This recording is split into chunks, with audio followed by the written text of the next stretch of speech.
Hello, I'm Lynda from Scullywag Astrology, and I'm here with Amy from Astrology with Amy. And today we're going to talk about the Pisces Virgo eclipses and the astrology of it, and what it might mean for you over the next few years.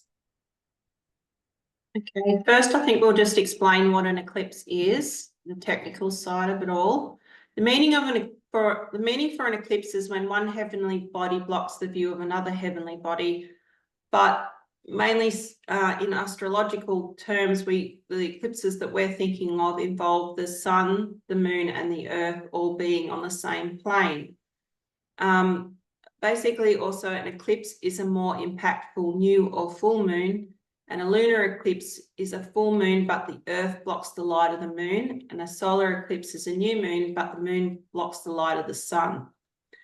Eclipses are always tied to the nodal axis and occur when a new or full moon are within 18 degrees of the nodal axis, but a lot of people only consider it 12 degrees for a lunar eclipse. And as we can see here, the top one is in a solar eclipse, and we can see right in the middle there, the moon is blocking the view of the sun from Earth. And with the lunar eclipse, the Earth is blocking the light of the moon from the sun. The sun from the moon. So with a lunar eclipse, when the Earth gets in between them, it'll block the moon out.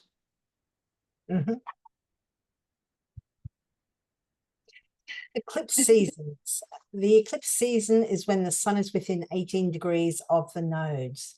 Usually lasts about 6 weeks, and we usually have 2 eclipses. We always have a solar eclipse with a lunar eclipse, but sometimes there are 3 or more in a season. We have eclipses about twice a year, 6 months apart, and it's not uncommon to feel a little off, disorientated, or ill during eclipse seasons. It's said that in between eclipse seasons, the veil between the worlds is thinner. Okay, eclipses in astrology represent a break in the usual pattern because a light is blocked. It's like if a light goes off in your house, you've got to run around and try to find a different source of light so you can see where you're going and do things differently. Eclipse, the events that are associated with eclipse often feel fated, and we have little to no control over what is going on. It's just bang, something's happened, and now we've got to do everything differently. Eclipses generally are an indication of big endings and big new beginnings.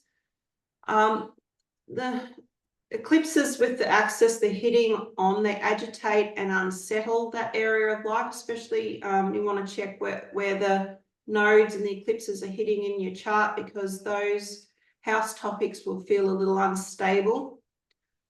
Eclipses will spur big life changes, but with the eclipses, the events that eclipses bring up, they don't always happen in eclipse season. What you'll often find is there'll be some small event during eclipse season that will open the door to bigger events over 6 months that will play out. So as we can see here,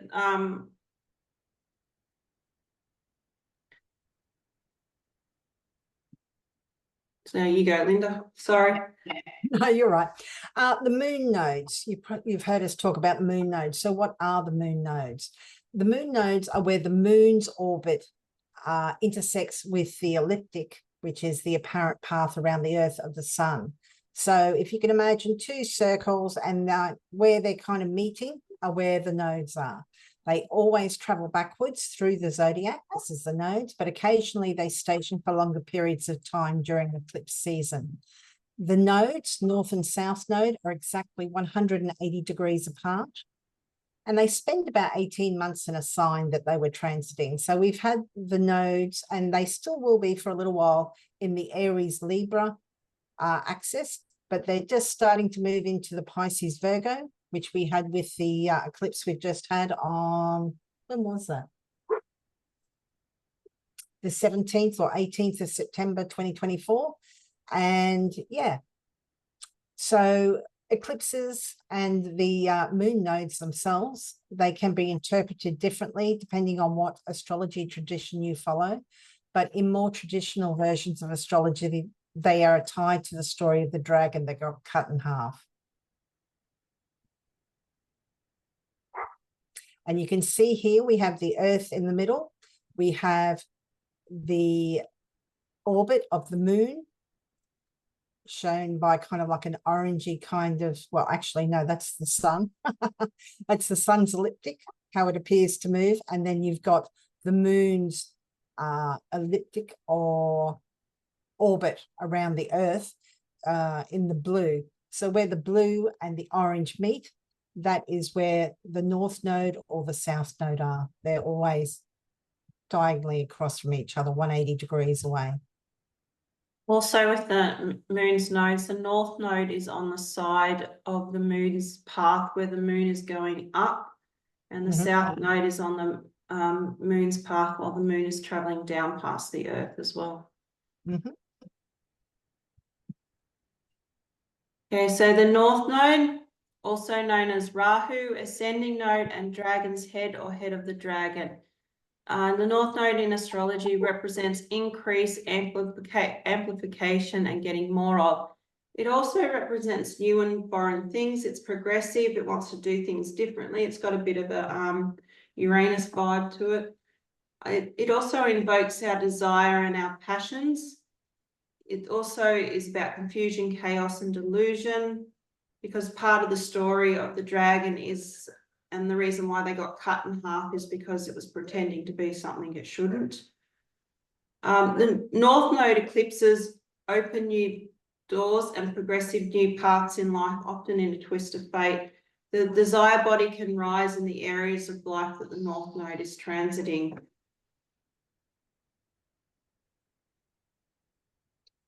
The South Node, it's also called Ketu or Tail of the Dragon, and the descending node. It's associated with decrease, letting go, and release. It has an emptying quality. The South Node is associated with introversion and a contemplative quality. Can be linked to spiritual or a detached from the material world type of aura. It can be intuitive. Sometimes it's associated with weird, odd, or peculiar events. South Node eclipses are about releasing old ways and letting go of people, places, and things, or beliefs and ideas. And I know that some people kind of say that a South Node eclipse is kind of harder, generally speaking, to deal with. It can be a little bit more, I don't want to say traumatic, but it can be a little bit more difficult. I mean, nobody likes to let go of things. No, it's often associated with leadership figures exiting as well. Yeah, eclipses in general, you know, they talk about people or events being eclipsed in or out of our lives sometimes, not always, but, you know, sometimes somebody new turns up in an eclipse, you know, particularly if it's a solar eclipse. It could be somebody that's going to be quite significant, or it may be a time where somebody or something exits your life. Okay, so at the moment, well, we've had the first eclipse in Pisces, which was on the 18th of September at 25 degrees Pisces, and there will be another 5 eclipses hitting that axis, with the last one being in February 2027. Even though we had an eclipse in Pisces on the 18th, the nodes were still in the Aries Libra axis, so they don't need to be in the same sign for an eclipse. There's just got to be within a certain distance of the nodal axis. The nodes will enter the Virgo Pisces axis in January 2025 and stay until July 2026. And that's when we'll really notice the agitation, changes, beginnings, endings going on. I think this eclipse was just giving us a taste of what's to come next year. I've heard people talk about too, sometimes the very first eclipse in that series can almost, like Amy said, set the tone, you know. Yeah, it's you're just getting a little taste test of what's to come next year. And one thing I found really interesting about this eclipse is it connected with all the outer planets who are at the last degrees of the sign. So it's all those outer planets will be changing signs next year, or Pluto this year, and Uranus and Neptune next year. But it's this eclipse is tied into probably a lot of things or aspects in your life wrapping up, and next year is when all this new stuff will start dribbling in. So this eclipse is really tied to the themes of next year. I think it's really interesting too that we've only got the Pisces and the Virgo eclipses here, and out of 6 of them, 5 of them are lunar eclipses. We only have the one Virgo solar eclipse, which is really interesting. We have, I think it's an Aries solar eclipse next year, and then in these other cases, we have Aquarius and a Leo solar eclipse in there. So, yeah, very interesting that this is so lunar focused for this series, I thought. Yeah, and on a mundane level, the nodes have been going through the Aries Libra axis, with the North Node going through Aries and the South Node going through Libra. So with the North Node going through Aries, it's amplificating our will, and it's lessening our ability for peace and to get along with others. Aries is the sign of war. Rahu causes the amplification. And if you've been reading the news, there's been a lot more unrest and protests going on in the world. I think when the nodes enter the Pisces Virgo axis, there's going to be quite a big focus on the health and wellness fields. I think a lot more people will be going down a more holistic approach, and modern medicine, they'll probably be turning away from a little bit more. I think we're going to hear more stories like how Elle Macpherson went down a spiritual and holistic path to treat her breast cancer. I'm not saying it's right, I'm not saying it's wrong, or encouraging people to do anything like that. I'm just describing some trends that are coming up. So we'll go on to the horoscopes now. Mm-hmm. Do you have anything to add, Lynda? No, I think that's a pretty good general overview. Yeah. Okay.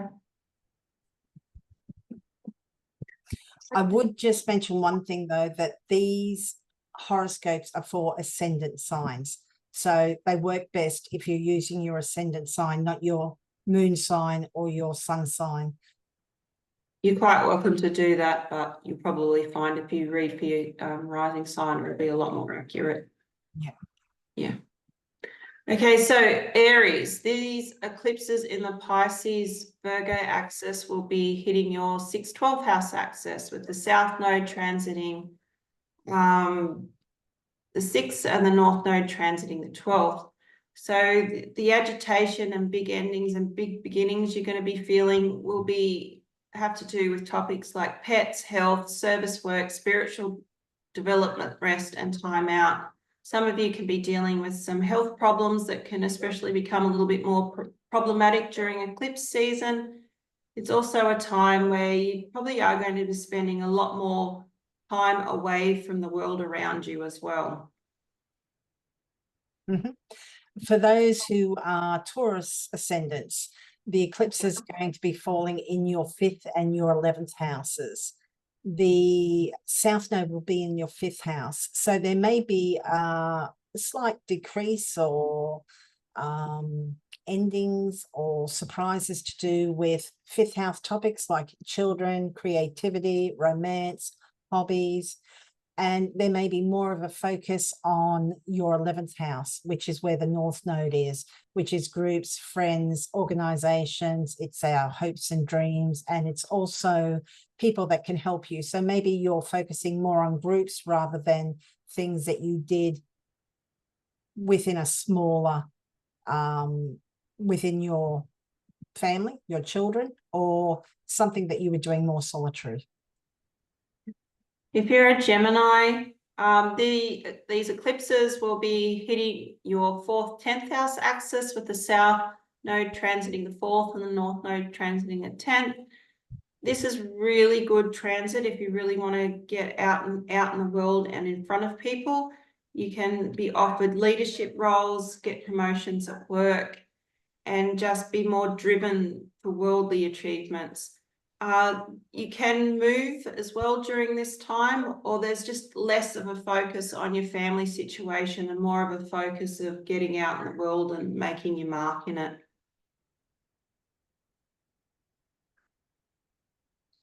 And if you are a Cancer ascendant, these eclipses are happening in your 3rd and 9th house. The South Node will be in your 3rd house, which is to do with our general local neighborhood. It's to do with siblings. It's things that are very familiar to us. It can include things like daily spiritual practice. So there may be a lessening. Maybe you're not spending so much time, you know, in the same small kind of area that you've been kind of circulating in. Maybe you're broadening your horizons because the North Node, which is increase, will be in your 9th house, which is broadening your horizon. So this is exposure to beliefs and religion. This is higher learning. This is education. This is the law and publishing. It's foreigners and foreign travel. So there may be elements happening with those two areas of your life that over the next 18 months, those where if things are going to be shaken up, those are the likely areas. If you are a Leo, these eclipses will be hitting your 2nd, 8th house axis. So the South Node will be going through the 2nd, the North Node will be going through the 8th. This is a time when money matters will be a big thing. You could lose one source of income and have to find another source of income. It can be a time too where you've got a lot more loans or debt than you're really comfortable with. You can receive an inheritance. It can be a time to just say you get together with a partner and you're trying to work out how to combine your income and assets.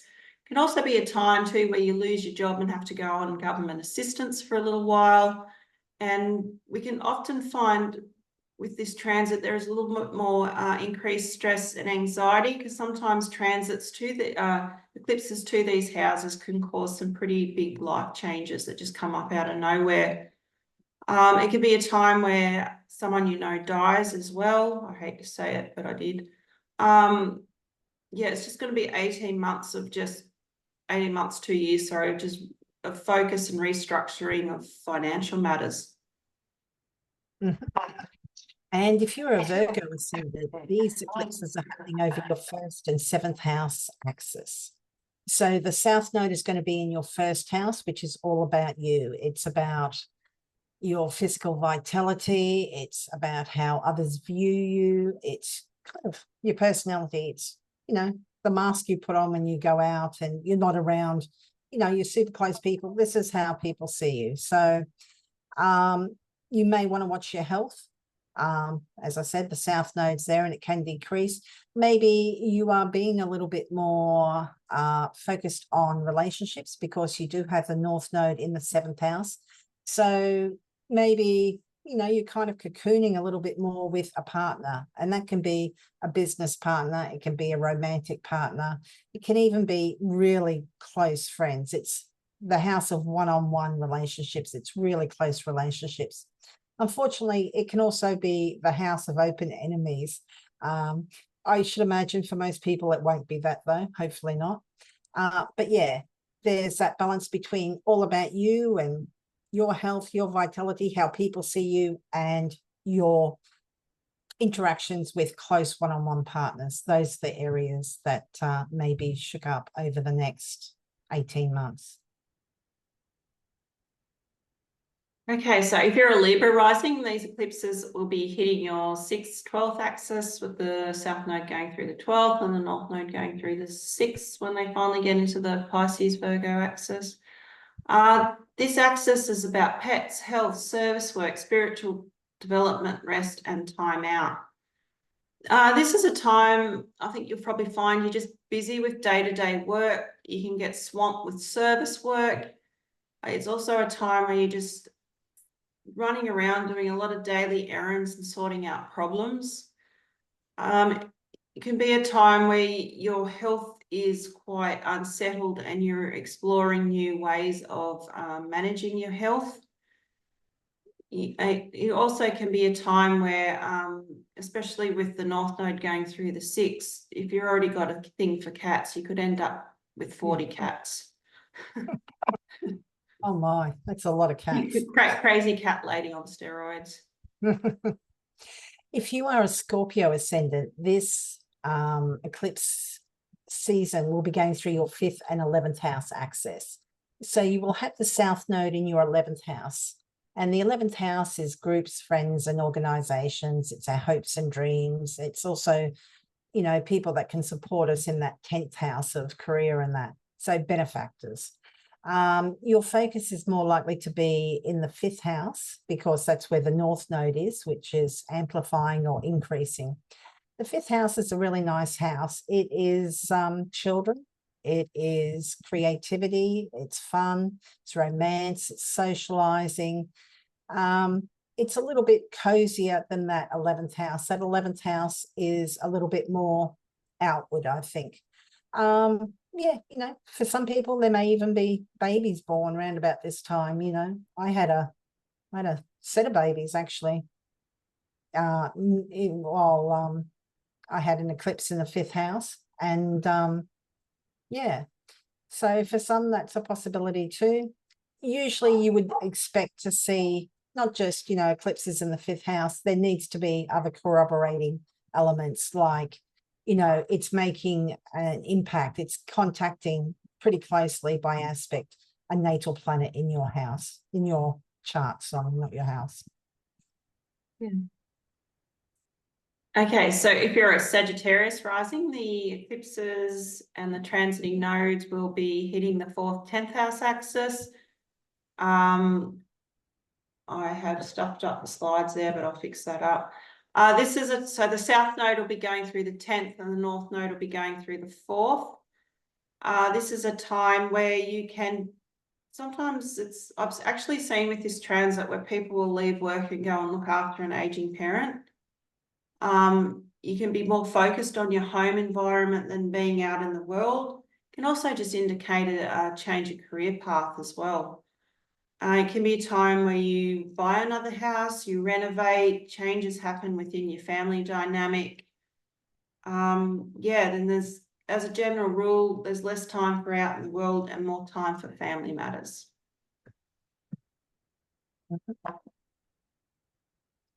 And if you are a Capricorn ascendant, this series of eclipses will be happening over your 3rd and 9th house axis. You'll have the South Node in the 9th house, so there may not be such a focus on 9th house matters like religion, beliefs, law, publishing, higher education, and foreigners and foreign travels. You may be more focused on 3rd house matters. This is your local neighborhood. This is your siblings and extended family like aunts and uncles, cousins. It is also things like short distance travel, and it is also things like short courses. So there may be things happening with regard to that. There's, yeah, whatever events over the next 18 months that are kind of seem significant are more likely to happen over your 3rd and your 9th houses. Okay, so if you are an Aquarius rising, these eclipses will be hitting the 2nd and 8th house. So that's your money axis. The South Node will be going through the 8th and the North Node will be going through the 7th. So as with Leo rising, you'll be dealing with money, loans, debts, taxes, inheritances, death, mutual resources, personal income, and a bit of stress and anxiety. With the South Node going through the 8th, it can be, just say someone's always financially backed you and all of a sudden they can't financially back you anymore, so you have to go and find your own resources. A friend of mine is actually just split up with, that's an Aquarius rising, is actually just split up with her husband and they're trying to now dissolve the mutual assets and she'll have her own income because the South Node's going through the 8th house of the mutual resources, and the North Node's going through her second. So there's a disillusion of money from another person, and now she's got to pave her own way. Can also be a time too where you finally pay off a debt, or you need to restructure your finances to pay off a debt easier. Mm-hmm. And if you're a Pisces ascendant, these eclipses are happening over your 1st and 7th house axis. You have the South Node, which is about decrease in the 7th house of your one-on-one relationships. So maybe there is a decrease or some sort of ending, perhaps, regarding relationships. We do have the 7th house as also being the house of open enemies. So that would be a nice use of the South Node in the 7th house. But it may be that some relationships fall away at this time. And that doesn't necessarily mean marriage. That could be a close friendship, or it could be a business partnership. And it can even be clients. It's anyone that you kind of have a committed relationship with. And the North Node is going to be in your 1st house, which is all about you. It's you, your health, your vitality, your appearance, how people view you. It's how you dawn on people. So yeah, this could be really good. You know, maybe you've been in a relationship, but you've kind of lost yourself a little. This would be really indicative of that sort of thing. Maybe you're kind of reclaiming a little bit of yourself back and taking care of your health again. And yeah, that could be really great. Yeah, no, well, is there anything else that you want to add to anything, Lynda, or we'll just... I just want to say, though, you know, sometimes people kind of think, oh my God, these eclipses are happening. It's going to ruin whatever house they're in. It doesn't have to be. They can be really good. And usually you would have to have pretty close aspects to a natal planet or a placement like your ascendant or your MC for an eclipse to really significantly impact you. I think it's kind of interesting too, like this is Pisces and Virgo, so we're talking about Jupiter as the ruler of Pisces and Mercury at the as the ruler of Virgo. So I think it's interesting to have a look at the charts and see where those ruling planets are too, and look what impact they may be having at the time of the eclipses to your natal chart. That could give you some hints about what might be impacted as well. Yeah, and also if you've just say got the moon in the 2nd house, if you're Aquarius rising and your moon's in the 2nd house, that can not only affect your income and money situation, but it can also, because the moon's there, involve your living situation, your mother and other things as well. And with Aquarius and the moon being in the 2nd house and the moon ruling the 6th house, that means you could be spending more money on your health issues as well. So you want to check what planets are in the house and what other houses they rule to get more information about how the eclipses will affect you.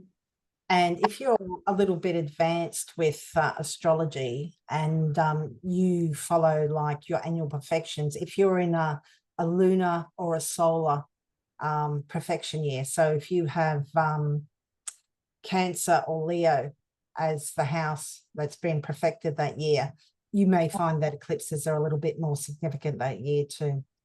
Or if Pisces or Virgo are the perfected signs for the year. Yeah. Yeah. And yeah, I really want to emphasize too that yes, big events do happen around eclipse season, but it's not always the case. Like last year, I had an eclipse hit my moon, and it wasn't until early this year that I moved, but it set the scene for steps to be put in place to move anyway. Yeah.